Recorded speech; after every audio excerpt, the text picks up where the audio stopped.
Hello বন্ধুরা, তো কদিন আগে দেখেছিলে যে আমি বীজ এনেছিলাম অনলাইন থেকে, তারপর চারা করেছিলাম। এই দেখো আমার পুনরায় কত সুন্দর সুন্দর চারা হয়েছে। 11টা এনেছিলাম, 8টায় টিকে গেছে। এত সুন্দর সুন্দর গ্রোথ করেছে। তো এগুলো এখনও মাটিতে বসায়নি, শিকড় অনেকগুলো হয়েছে। আমার কাছে পর্যাপ্ত পরিমাণ বালতি নেই, এগুলোর পানি চেঞ্জ করে দিব, যে কারণে আবার আনলাম। এগুলো সবগুলো আমি মগে রেখে পানি চেঞ্জ করব। পানি চেঞ্জ করে আবার নতুন করে মিনারেল ওয়াটার দিয়ে তারপর আবার এই চারাগুলো বসিয়ে দিব।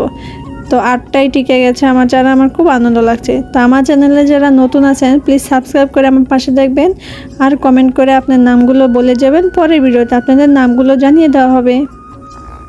তো এর পরের ভিডিওতে কীভাবে লাগাতে হয় এই পদের বীজ থেকে চারাগুলো তা আপনাদের দেখিয়ে দেব। এদিক দিয়ে আমার গাছের কাঠগোলাপ ফুল ফুটেছে, লাল গোলাপি হয়েছে। আমার যে কি ভালো লাগছে। তো টাটা।